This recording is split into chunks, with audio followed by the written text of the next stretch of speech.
Welcome back. And continuing with Japan, as the new Bank of Japan's governor pledged an all-out effort to rid Japan of growth-sapping deflation as gloomy new trade data underlined the scale of the task ahead.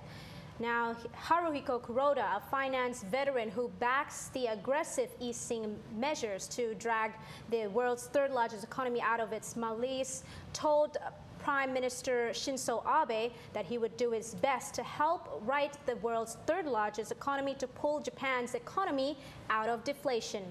The 60-year-old former Asian Development Bank president who took office yesterday is set to give the Japanese central bank's guidance soon as market looks for signs of policy moves before the regular BOJ meeting in April. The Kuroda is a longtime BOJ critic who said that the central bank has been too timid in its approach in stoking economic growth, but he has hailed a 2% inflation target aimed at tackling deflation, seen as more explicit than a previous goal adopted by the bank in January. The finance ministry said Japan logged an $8.1 billion trade deficit in February as exports to key markets China, Europe, and, as key exports to the markets, which is China and Europe, sagged while imports jumped nearly 12% as Tokyo's energy bills soared.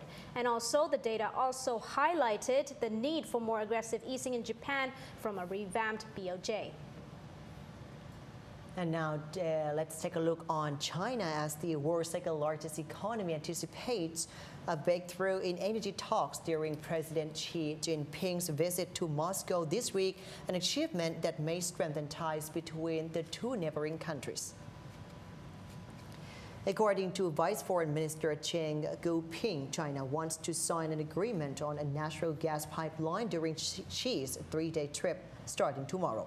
A deal for the pipeline would open a new market for Russia's supplies as demand in Europe weakens.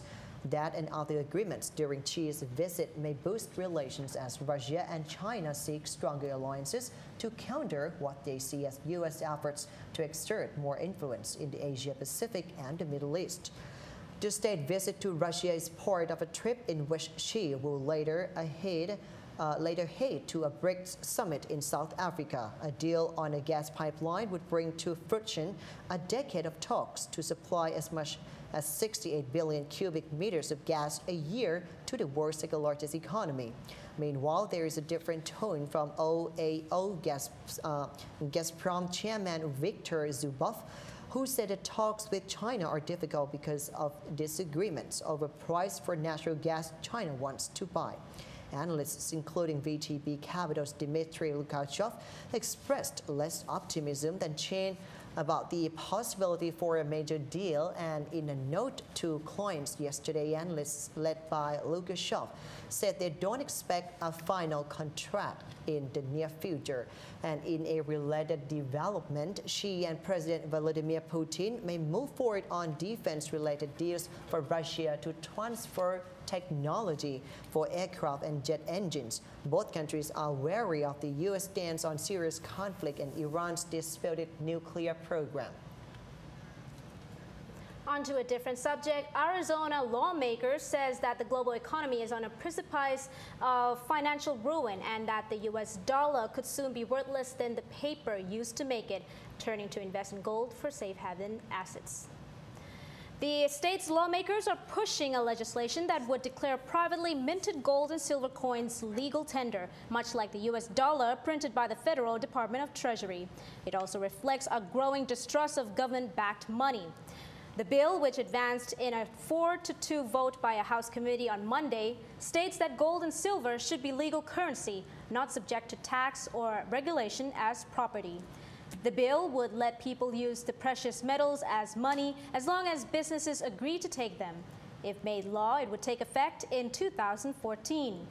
Democrats opposed the measure. They said that it would be a bureaucratic nightmare because businesses do not have the equipment to determine the value of gold and silver. Gold rose nearly 1% to $12 or $1,604.6 per ounce on Monday, with news of Europe's bailout plan for cash-strapped Cyprus. Silver inched slightly higher, up 2.3 cents to $28.874 per ounce.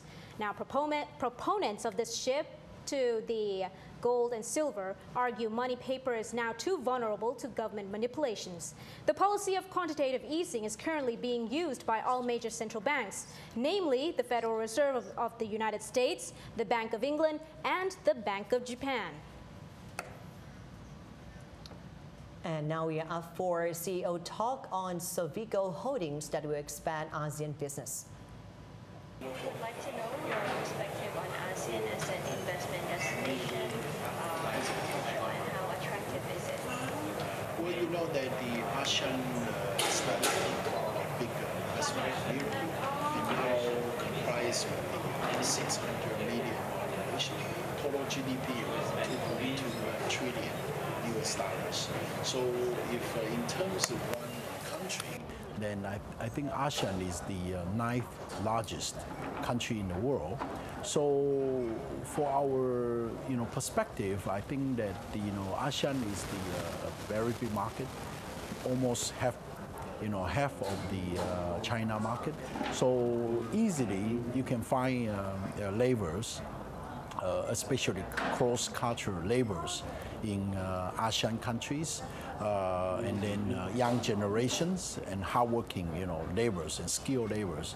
So second is that because, as I mentioned, that ASEAN almost have 50% of the China, bigger market. So, if you have an investment in ASEAN countries, and then easily you can expand your productions or you expand your market shares in this region. And then the third point is that the ASEAN countries, as an investment perspective, is politically very stable. That's for the investors' most biggest concern.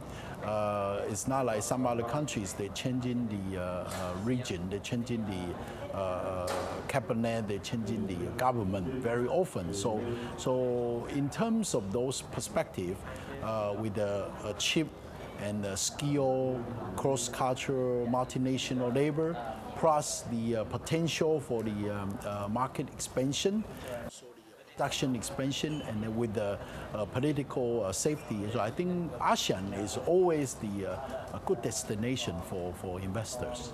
What is especially unique about this region? Well, you see that we Sovico Holding, we come from Vietnam. We are the investment group.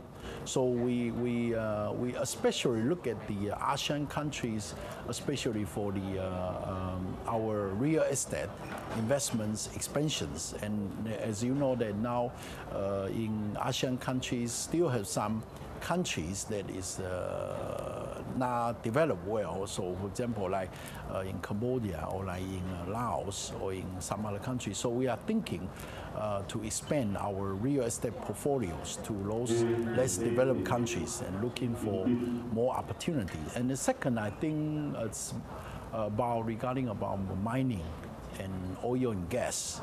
And it will be a good opportunity. And we also invest in airlines. So we own the second largest airline in Vietnam. It's called Vietjet Air. So we just launched our first flight in February to Bangkok. So we also thinking to expand more to ASEAN countries, more destinations to service more ASEAN people. Especially to Myanmar, especially to Singapore, to Malaysia, to Indonesia, and expanding more flights to Bangkok. And finally, what do you hope governments can do to help promote investment in ASEAN? The government always plays the very important role to help the investors. So as the one of the investor in ASEAN, so I think that the government need to help to reduce barriers for ASEAN investors. Yes. And barrier is not only in tax issues, but also more investment incentives. For example, in our Vietnam, in our airline industries, we want the governments that can help us to be, for example, give us more incentive in the lending fees or giving us more permissions to expand more destinations. And for the financial investments, I think that, because that now ASEAN countries thinking about to unify as one ASEAN economic community. So I think that the governments can do all the investments, incentive to unify together, including tax, including custom declaration, including the investment incentive, some land incentive, some leasing incentive, and also including more and more incentive to attract investors to invest more in ASEAN. And now with the opening of the U.S. stocks, most of them have declined based on the European economy and Cyprus concerns, as after the Standard & Poor's 500 index approached a record high yesterday, German manufacturing unexpectedly contracted, and Cyprus's president worked on a new plan to obtain a European bailout. The S&P 500 fell 0.47% to 1,557.44 points at 10:12 a.m. in New York. The benchmark index climbed to within 7 points of its record reached in 2007 yesterday. The Dow Jones Industrial Average lost 0.65% to 14,417.37 points today, and trading in S&P 500 stocks was 12% lower than the 30-day average during this time of day. And just to keep our Thai audience updated with the U.S. stock situations, let me report in Thai. สำหรับตลาดหุ้นสหรัฐวันนี้นะครับถ้าดูจากเพจแล้วเนี่ยก็เรียกได้ว่าเปิดตัวในแดนลบทั้งหมดเลยนะฮะเริ่มตั้งแต่ดาวโจนส์นะครับที่เปิดอยู่ที่ 14,417.37 จุดลดลง 0.65% นะครับส่วน NASDAQ เองเนี่ยเปิดอยู่ที่ 3,232.64 จุดนะครับลดลง 0.88% และ S&P ครับเปิดอยู่ที่